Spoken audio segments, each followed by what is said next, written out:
அனைவருக்கும் வணக்கம். இப்ப இந்த வீடியோல என்ன பண்ணோம், இது 2வது வீடியோ. 2வது வீடியோல நம்ம 2வது கணக்கு பார்க்க போறோம். 2வது கணக்குங்கிறது பேருந்துக்கான தொகை சம்மந்தப்பட்ட கணக்கு. இந்த கணக்குல நம்ம பார்க்க போறோம். இதுல மொத்தம் 5 கணக்குல ஏற்கனவே ஒரு கணக்கு போட்டாச்சு. இது 2வது கணக்கு. இப்ப இந்த கணக்குக்கு இந்த கொஸ்டின் என்னங்கிறத பார்த்துருவோம் முதல்ல.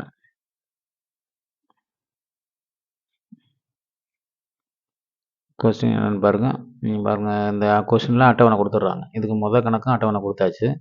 இந்த கணக்கும் அட்டவணை குடுத்துடுறாங்க. அட்டவணை இங்க 4, 8, 12, 24, 60, 120, 180, 360ன்னு வந்துருது. அட்டவணை குடுத்துட்டு 2 கொஸ்டின் கேட்குறாங்க. அதாவது நிறுத்தப்படும் நேரம் 6 மணி எனில் கட்டணத் தொகை எவ்வளோன்னு கேட்குறாங்க. அடுத்து ரூ. 150 கட்டணத் தொகையை செலுத்தியிருந்தால் நிறுத்தப்படும் நேரத்தின் அளவு கேட்குறாங்க. இது 2க்கும் ஆன்சர் பார்க்கலாம். இப்போ இதுக்குரிய நம்ம டேபிள பார்த்துருவோம்.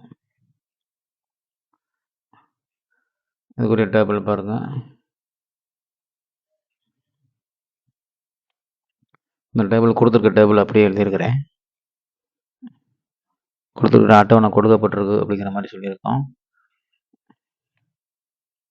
பாருங்க, எக்ஸோட மதிப்பு அந்த 4, 8, 12, 24 அப்படியே இருக்குது. அடுத்து கட்டணத் தொகை ஒய்யோட மதிப்பு வந்து ஒய் வந்து 60, 120, 180, 360 அப்படி இருக்குது. அடுத்து அளவு திட்டம் பாருங்க. எக்ஸ் அச்சில் 1 சென்டிமீட்டர் அப்படியே கொடுத்தது அப்படியே எடுத்துக்கிறோம். 4, 8, 12 அப்படியே எடுத்துக்கிறோம். அதே மாதிரி ஒய் அச்சில் 1 சென்டிமீட்டரோட அளவு வந்து எவ்வளோன்னா 6 மடங்கா போகுது. அதாவது 60 மடங்கா போகுது. 60, 120, 180, 360 போகுது. அதனால் அப்படியே எடுத்துக்கிறோம்.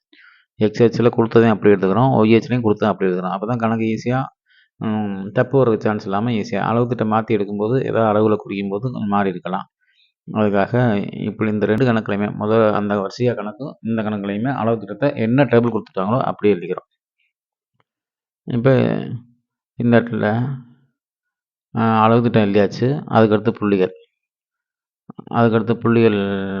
புள்ளிகள் பார்க்கும்போது அந்த புள்ளிகள் அப்படியே பேரா எழுதிடுறோம். ஒவ்வொரு பேரா எழுதிடுறோம். விகித மாறிலி எக்ஸ் கூடும்போது எக்ஸ் 4, 8, 12, 24 போய்கிட்டு இருக்கு. ஆனால் ஒய்யும் 60 இது 2ம் கூடுது. ஒய்யும் 60, 120ன்னு போகுது.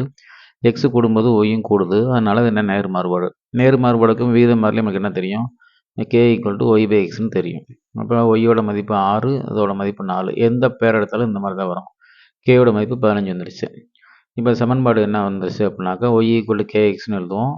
அந்த கேக்கு பதிலாக கண்டுபிடிச்ச மதிப்பு எவ்வளவு, 15. அதை போட்டாச்சு. அடுத்து ஃபஸ்ட்டு கொஸ்டின், நிறுத்து நேரம் 6 மணின்னு கேட்டிருக்காங்க. அப்போ எக்ஸோட மதிப்பு கொடுத்துருக்காங்க. எக்ஸோட மதிப்பு கொடுத்தாக்கா கட்டண தொகை எவ்வளவு, ஒய் எவ்வளோன்னு கேட்குறாங்க. இப்போ மொத்தம் அது நமக்கு தெரியாது. இங்கே போட்டு பார்த்தீங்கன்னா வந்துடும். K equal to Y by எக்ஸில் இது போட்டு பார்க்குறது எப்படின்னா,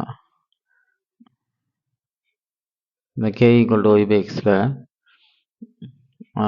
6 பெருக்கல் 15 என்ன ஆயிடுது ஆன்சரு 6. கே அதாவது எக்ஸோட மதிப்பு வந்து 6. அப்போ ஒய்யோட மதிப்பு என்ன கேட்குறாங்க. அப்போ ஒய்யோட மதிப்புனாக்கா ஒய்யோட மதிப்பு ஒய் பை 6 ஈக்குவல் டு 15 வரணும். அப்போ ஒய் ஈக்குவல் டு 15 பெருக்கல் 6. 15 பெருக்கி 6 கூட்டினா என்ன ஆயிடுது, 90 ஆயிடுது. இதுதான் ஃபஸ்ட்டு கொஸ்டினுக்குரிய ஆன்சர். 2வது கொஸ்டினுக்கு ஒய்யோட மதிப்பு கொடுத்துருக்காங்க. ஒய்யோட மதிப்பு எவ்வளவு, 150ன்னு கொடுத்துருக்காங்க. எக்ஸோட மதிப்பு கேட்குறாங்க.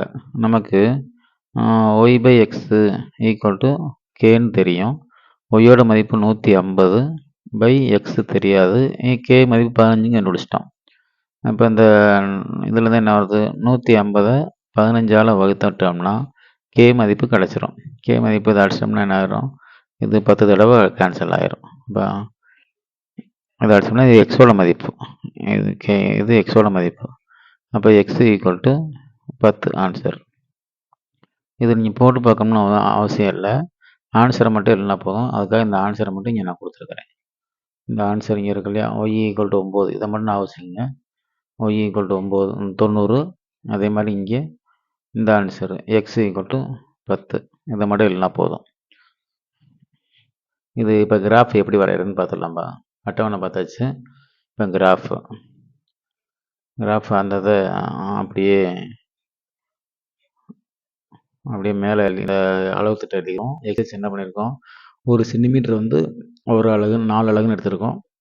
ஒய் அச்சு 1 சென்டிமீட்டர்னு எடுத்துருக்கோம். 60 அலகுன்னு எடுத்திருக்கோம். இது அப்படியே ஈஸியா வர்றதுக்காக அதே அளவு தான் எடுத்துக்கிட்டோம். இப்ப எப்பயும் போல புள்ளியெல்லாம் வழக்கமா புள்ளிய குறிச்சாச்சு.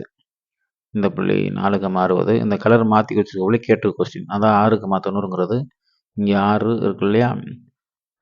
இந்த இந்த 6 இந்த பாயிண்ட் இருக்கு இல்லையா? இந்த பாயிண்ட் வந்து 6,90. இந்த பாயிண்ட் வந்து 10,150. இது கேட்ட கொஸ்டின்னால கலர் மாத்தி குறிச்சிருக்கு. மற்றபடி இது நார்மலா ஆஸ் யூசுவல் 4,60 மொத புள்ளி, 8,20 அடுத்த புள்ளி 12,180 அடுத்த புள்ளி 24,360. இப்போ கிராஃப் இவ்வளோதான். கிராஃப் பாருங்க. கிராஃப் வரைஞ்சிட்டா நமக்கு எதுலயுமே மார்க் குறையறதுக்கு வாய்ப்பு இல்ல. இதெல்லாம் ஈஸியான கணக்கு. அளவு திட்டம் கண்டிப்பா எழுதிருங்க. அளவு திட்டம் இங்க எழுதுனா போதும். முன்னாடி எழுதணும்னு அவசியம் இல்ல. முன்னாடி ஞாபகம் எழுத சொல்லியிருக்கிறேன். நன்றி.